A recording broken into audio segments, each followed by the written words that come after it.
Magnus Primal! Hey guys, Magnus Primal here.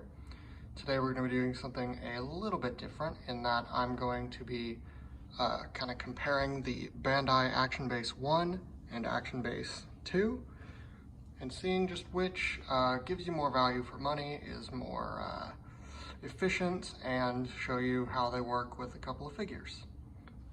So let's begin. It starts with the Action Base 1. So you can see it is by far the larger of the two options, and in terms of price, it is the more expensive option. For mine, I paid about $15, but I've heard they can go for around $11, I believe. Whereas the number 2 goes for a little less, about $6 to $7. But at the end of the day, obviously this one's bigger and it's a bit more complex, which I'll show later on. So in terms of price, it's mostly down to personal preference. Which one do you prefer? And hopefully by the end of this video, you can find out which one you prefer. So on to number 1. So obviously you can see fairly large base. Like I said, a lot larger than this other one. And ultimately, the differences really lie mainly not just in the size, but in how it kind of handles itself. So for example, we have the main strut here, and it actually does have, you know, like a joint on the end here. It's got a joint here, and then it's got this whole arm here, which has got its own kind of system going with it. So if we separate it, it's got all these different holes all over the place into which you can plug either of these pieces. I've just chosen here because it was specifically marked as if it was a place for this, which makes sense because like then from there you can really do whatever you want with this, because what you can do, you can rotate this and then you can basically just take this and then plug in this other piece wherever you wish. If we just kind of finagle this a little, there we go, we can put it there.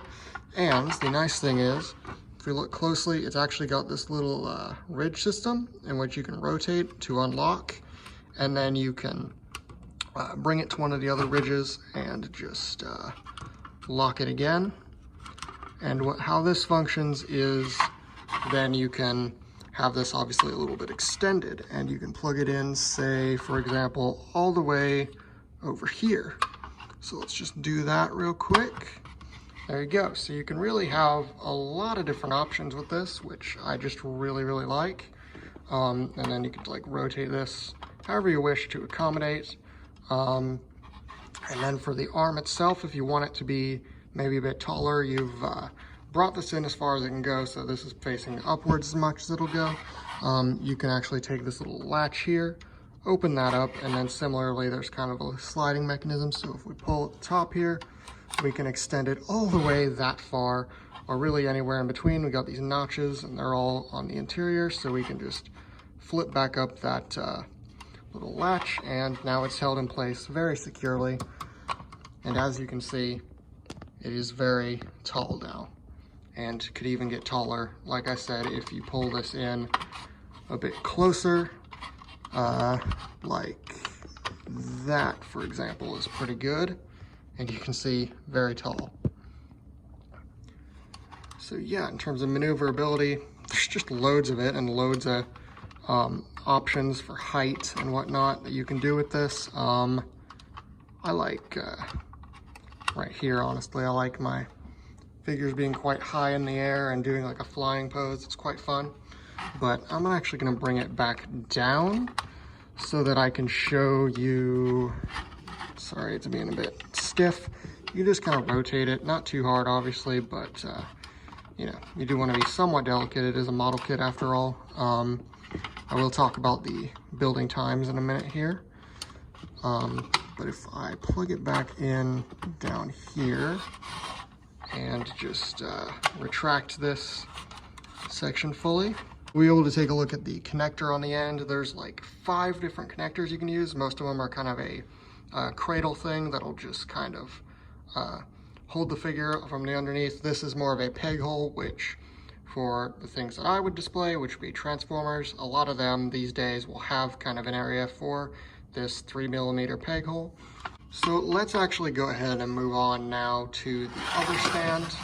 So that was Bandai Action Base 1. Action Base 2, as you can see, much smaller. The base is in 2 pieces. Just overall parts count overall, it's a lot smaller. In terms of build time, Base 1 took me about 30 minutes. This one took about 20 minutes. But this was my first time putting either of them together, so it might be a little shorter if you are kind of getting used to the process. But you can see this is, I believe, at its max height. Let's just check that because it's got the latch on the back this time. Yep, that is max height. And as you can see, it's just so much smaller, like absolute maximum. You can see the little arm here is actually just connected to the same piece as this. So you're not going to be able to get it out to, say, like right here, for example. This is the only other hole in the whole place, and that's just, you can detach the entire arm, including both these pieces, and put it back over here. But it really doesn't make a difference. You just got to make it face back inward. So at the end of the day, there's really like no options in terms of moving it. In terms of adjusting the height, you just detach this, and it doesn't even like, it's really weird because it's almost like it's trying to like clip into place, but it doesn't really clip. It just kind of sits there, so you can see it's very wobbly, and if your figure like was kind of back heavy, it might fall back because there really isn't any anything really holding this joint. It's very loose. But you can see if we wanted to like bring it forward, very easy, and it's relatively sturdy too. Like, even though this doesn't really clip in per se, gravity and whatnot will hold it in just fine. But like I said, really the biggest disadvantage of this one is just how much smaller it is. This piece doesn't seem to rotate up any further, but it can rotate kind of forward. Rotation is pretty tight on this one. Again, I want to be careful with this just because it's a model kit. You can see we can bring this all the way up to like here, for example, and have it facing straight up. And it's got the same kind of connectors, the cradles, and also these pegs. So yeah, you could even bring it as far as this, or can you? Yes, you can. It's kind of a pain though, and at this point you might as well not be holding it up because it, well, I guess it does hold up, but yeah, I don't know why you'd want to bring it that close to the ground. You might as well just set the figure on the ground. But yeah, you could do this or anything in between and then do like this. So yeah, I mean, we're basically already done. There's not a lot of options with this one. Just seems a lot more limited, but I guess if you're on a budget or just don't feel like you need as many options, this is a nice pick. Obviously, as I've shown, it's a lot less sturdy. It rattles a lot more in my hand if I like shake it, and like especially in the arms, because they just don't, these don't clip together or anything. It just feels so much less secure, I guess. Now onto how they actually handle a figure themselves. So here's an interesting little test. I wanted to take first a deluxe Transformer, War for Cybertron Waspinator.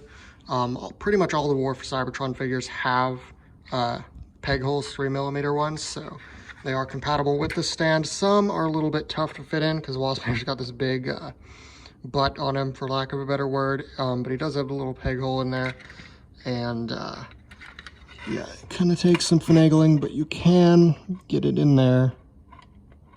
There we go.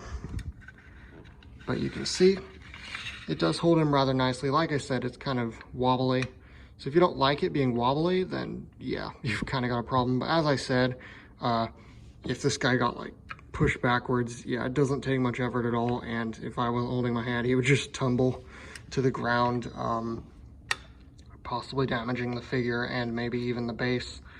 So yeah, I don't like how just insecure it is, both in this clip, this joint, and the connection itself probably just varies depending on the figure and depending on your copy of the figure and of the base, but on nothing that I really plugged into either of these has it held on amazingly. Like, it's decent, but you can see I can rotate him with hardly any problems and, you know, take him off without any problems. But yeah, I mean, this works decently for him.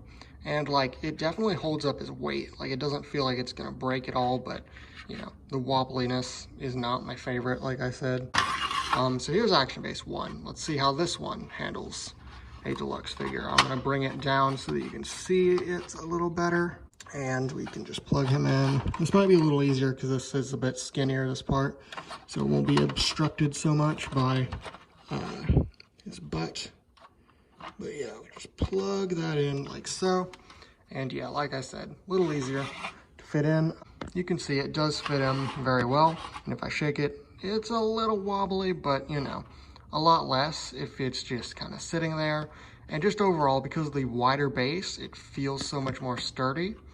And not like it's gonna fall over. Like I said, the Action Base 2 base was in 2 pieces, and they're pretty loosely held together, whereas this, most of it is just this one piece here with a little piece right here. But you can see it works pretty decently, and yeah, rotation, he still kind of fits a little loosely. Ooh, almost fell. Yeah, again, this probably mostly depends on just the figure, but yeah, if he's just sitting there, I feel a bit better about this than I do about the base 2. So now I want to try out base 2 with a larger figure, such as a Voyager class like Siege Starscream, and he's a lot larger, a lot heavier than Waspinator. He's a very heavy figure just in general. And we're going to see how these bases kind of hold him up. So he's got a similar kind of hole on the bottom of him. And once we get that plugged in real nice, there we go. All right, and if we just lift the camera a little, you can see, again, the space isn't as tall as the other one, but it does hold him rather nicely. And of course, the wobbling is still there, possibly even worse because it's a heavy figure, but it does hold him up nicely. I had this guy on this base for about a week, and I noticed nothing really seeming to go wrong with it, so I do believe it will adequately hold up the weight of a Voyager figure. I have heard, though, that at least this base doesn't do great with a bigger figure like a leader class. If we bring in base 1 and bring Starscream back, we can see if we plug him into this one, which in this case it plugs in bit easier on both bases just because he doesn't have the butt section that's gonna get in the way, and it would appear that he's a little bit wobbly just even just on the thing itself. I'd imagine that's just from figure to figure. It's nothing to do with the base itself being good or bad, but he does look good up there. And you can see although the figure himself is a bit wobbly, the base itself is not.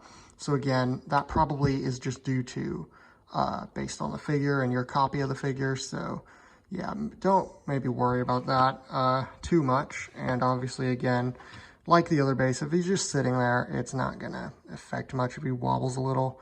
But he's definitely not gonna fall over. You can see I'm pushing on it, and the stand is not gonna move because obviously it's pegged in here, and this is held together, you know, a bit more sturdily and permanently. So yeah, he's not going anywhere. He's gonna stay right here unless you really wanted to get him off there and just pulled him off like that. So yeah, overall, in my opinion, which of these bases is superior? Like I said at the beginning, it really is just down to personal preference. Obviously, a big factor would be the price. And that is, again, really just a personal thing because they both offer different things. This one, smaller, less sturdy, less tall. This one, so much more maneuverable, so much more just changeable in the height, and lots of factors that you really can't even touch on Action Base 2. So I would say Base 1, personally, is objectively superior. But, you know, I say objectively, but that is just an opinion. If you want something cheaper, this is certainly not a bad stand. It just feels flimsy, I guess, and like I said, does not have enough options. So ultimately, I think it's, other than the price, it's just down to, do you want something that feels a little sturdier, definitely bigger, a lot more maneuverable, a lot taller, I'm sure you can guess this one's my favorite by far. Hopefully I've covered everything such that you can make the choice for yourself if you'd like. But yeah, that is all. These have been Action Bases 1 and 2. I've been Magnus Primal. Goodbye.